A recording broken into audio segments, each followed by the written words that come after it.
The October 1st action is a warning, and also it is an urgent cry to the Tinubu administration to address our demands immediately. Unless these demands are met, more protests will definitely follow the National Day of Survival on October 1st.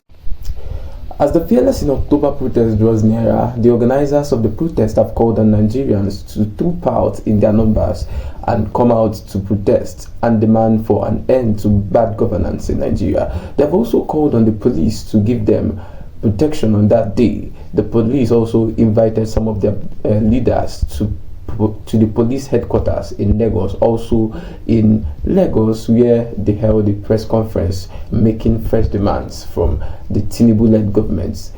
Credits to Isaac Obasi who covered the event. So guys, if you're new to this channel, just do well to subscribe, like, and also drop a comment below. I'll see you guys. Just enjoy the video. 1st October 2024, that is the date. Take off point, Ikeja, under bridge. We plan to march from Ikeja under bridge on that day, round several roads and streets of Lagos State, in order to sensitize the Nigerian people who are suffering under the incubus of the anti-poor policies of the Tinubu regime. And the time for the action on October 1st is 7:30 a.m. Let me repeat myself. The date of our action is Tuesday, 1st October 2024. The takeoff point is Ikeja under bridge, and the time is 7:30 a.m. By this announcement, we are informing the Commissioner of Police, Lagos State, of our planned October action. We are also, by this means, informing the police of its obligation under Section 3, Subsection 4 of the Police Establishment Act 2020, which imposes a duty on the Nigerian police force to provide adequate security for citizens who may wish to participate in public meetings, rallies, and protests. We hereby call on the Nigerian people, progressive organizations, community groups, trade unions, student unions, youth groups to come out massively on October 1st in peaceful protest and demonstration. The October 1st action is a warning, and also it is an urgent cry to the Tinubu administration to address our demands immediately. Unless these demands are met, more protests will definitely follow the National Day of Survival on October 1st. Here are our cardinal demands. 1. We are saying no to IMF neoliberal policies. We are demanding the reversal in the hike in fuel price and electricity tariff back to pre-May 29, 2023 level. We are demanding that government-owned refineries should be made to work in order to guarantee affordable fuel products. Number 10, genuine electoral reform for independent candidature, diaspora voting, and a truly independent electoral body.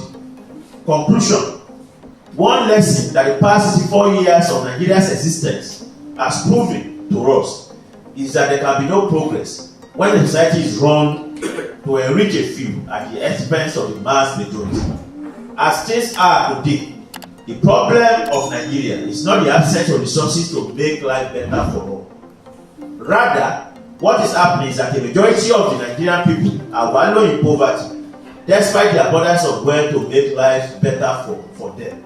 At the moment, over 80% of Nigeria's wealth has been stolen by just 1% of the population, thereby subjecting the vast majority of the population to a life of toil and suffering.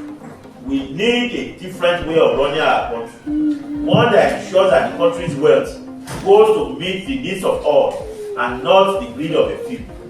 This is our definition of good governance. This is how we end poverty and hunger. This is how we can rescue Nigeria and restore its lost glory. Thank ladies and gentlemen of the media for listening to us at this press conference, and we do hope that we continue to enjoy your support in our long journey to freedom. And Luther continua in Gloria South. Solidarity forever. Solidarity forever. So if our vice president can go to election to say that, why should protesters who went into prison in Nigeria. And before we got here, it is through this process of protest. Even the present president became popular because of activism. So, we are demanding, number one, the right to peaceful protest nationwide because of the reasons we have spread out. 10 demands. A responsible government, a democratic government that came to power through the ballot box should have been so committed to respond positively to these demands. They are not outrageous. They're very simple human demands for livelihood. You see, other countries of the world that we go to, the only thing that creates peace in those countries is social welfare infrastructure. They subsidize also every aspect of the life of their people. Why should our own be different? We individuals basically into a consistent state of non-existence. Because when you look at what is happening, you would have thought that this government would at least exhibit some feeling of sympathy with the agonies that apparently appears on the faces of our people. But that's not true.